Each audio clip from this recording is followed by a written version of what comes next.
Hi everyone, and welcome back to Coffee with Kirsten.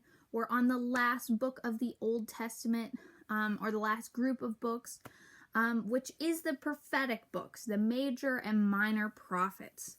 Now, this genre is deceptive. It seems like we should be able to just kind of jump into it, that it's similar to historical narrative, but it's not. It's probably the set of books that I least recommend, for the Old Testament, because you have to know so much about the history of Israel and what's going on and all of that good stuff.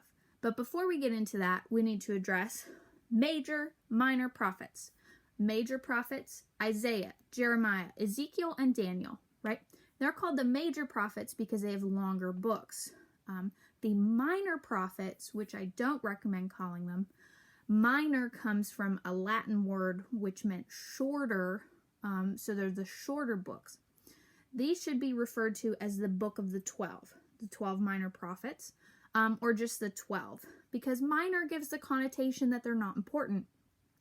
That's really big mess up, right? We need to understand that they're really important and they contain a lot of really good stuff. So, the prophetic books. Prophets get a bad rap. A lot of people think that they just predict the future and I don't need to read them because a lot of what has happened in the prophets, what they've said, doesn't apply to me.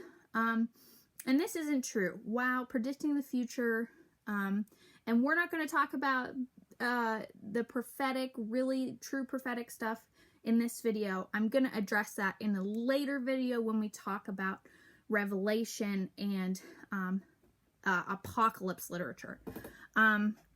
Anyways, being a prophet is really not just about talking about the future. The role of a prophet, the major role, was to be a spokesperson for God. So these people enforced the law, right? They weren't maybe the police officers, but they're the people in Parliament making sure that people know the commandments, right? So it's essential that we understand the law and everything that's written in it, because that's what the prophets are upholding. Nothing that the prophets talk about is new. Even the curses and the blessings that they're going to pass down are the words of God that he has written in the law, which, remember, is a covenant. It's conditional. It's a contract between Israel and God, and they knew what they were signing up for. So the job of a prophet is to say the words of God to his people group and keep them accountable. So all of the cursings and the blessings that are given to the people of Israel from the prophets, they already know about in the law, and they should have seen them coming. So prophets, really their main job is to correct behavior, keep the nation of Israel on track, and address a specific sin or behavior that is happening in a specific time period. So when we're reading the books of the prophets, it's really, really, really important, more so than really any other book, that we know the background. Remember, we've talked about historical narrative and redemptive narrative. So both of these play a really, really big role when we're reading the prophets. We need to know big picture what has happened from creation up until the point of this prophet, because we need to know the law, we need to know all the history that brought Israel to where they are, how they got there. It's really important to know the big context of everything that's going on, but we also need to know the historical context. What country are they in?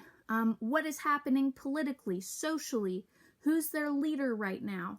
We need to know all of that history in order to correctly understand what's going on in the prophets. So, in order to understand that, because if you don't understand like the separation of the north and south, and how Israel split, the Assyrian and Babylonian Empire, Judah's exiles, if you don't know what I'm talking about with that, then you are not going to understand what's going on in the prophetic books, because that's what they're addressing very specific times in history. So, you don't have a history degree. I spent 4 years studying this stuff and I still don't have a good grasp on it. So when we're reading these books, more than really any other besides maybe, apocalyptic literature, we need to have resources beside us when we're reading this. Because we need to understand that these books are written in a specific time period, in a specific part of God's history, and most of them are written in poetry, and they're not clearly broken up into oracles. Oracles are each of I like to think of them as speeches that were given by the prophets, right? Oracle is kind of the contained small literary unit within the prophetic books. While these aren't really clear sometimes, we can't tell one oracle from another, and sometimes they blend together, it looks like, and then it looks like Israel's getting a cursing and a blessing all at the same time, and these books get really confusing really quick. So if we don't understand history, context, poetry, know where these oracle divisions are, we're in deep trouble. So the resources that I recommend, apart from your study Bible, right? It's important to have a study Bible, but these additional resources are really important and should be used when you're reading, you're doing in-depth reading throughout the rest of the Bible, but really important with the prophetic books. The first resource is a Bible dictionary. Look how big this is. And this one just addresses wisdom, poetry, and writing in the Old Testament. Now, when we think dictionary, we think of definitions of words. They're pretty short. Think of Bible dictionaries more like an encyclopedia. So they pick specific words, but then they write essays and articles about them. So books of the Bible, so say you look up Daniel, it will give you an historical, social, political overview. It'll tell you customs about that time. It will give you a lot of context. It's not just who is Daniel. It gives a broad picture of what's going on in Daniel's life, right? Because Daniel, for example, you really need to know that he's in exile, he's living in Babylon. What are the practices of Babylon?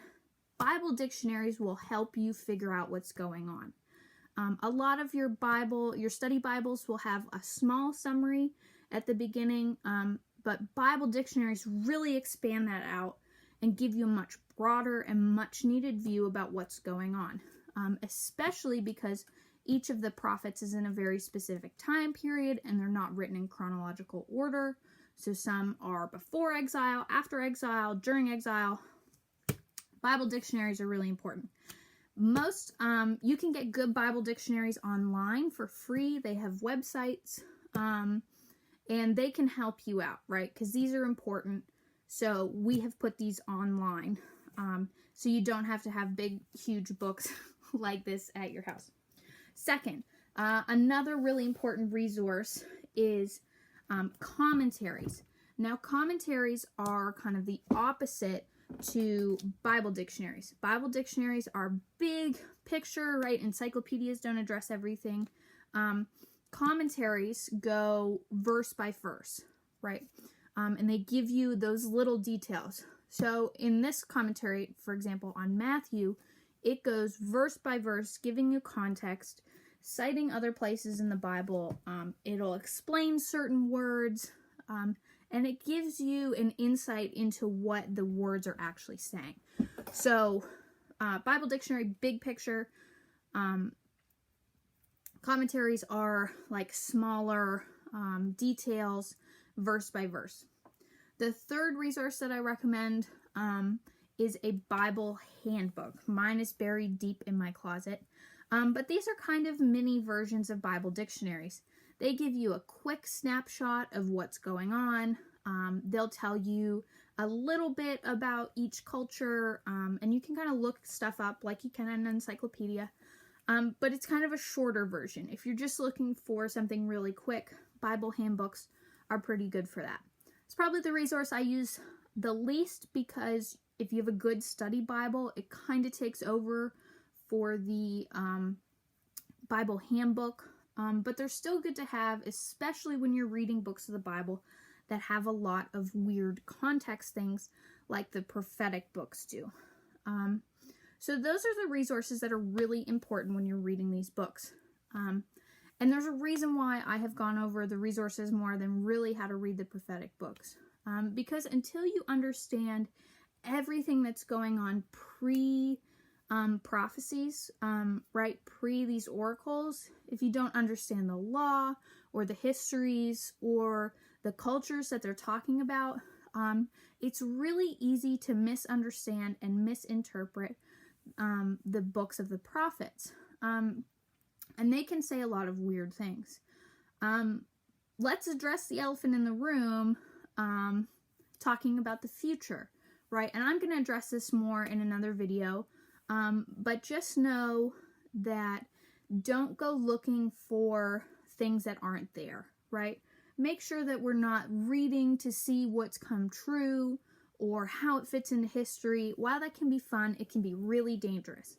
And these resources will help us to point out what has happened. And the people who have written these have big degrees. They have spent years working on these. And they have a lot more brain power than just us sitting alone reading these things. So just know that we need to be careful that we're not just reading these books to kind of see, because they're addressing a specific behavior in a very specific time period in a very specific part of God's story. So which should you practice reading? I recommend, and another part which I forgot to mention, most of the other books I have told you should read start to finish. They're like a story, right? You don't jump into the middle of like a fiction book. So you shouldn't do that with this kind of stuff. Oracles are, and the books of the prophet, shouldn't be read cover to cover because they're broken up into those little speeches.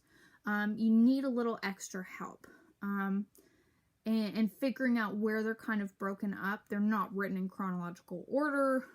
Sometimes it's really hard to figure out what order you're even supposed to read them in the books.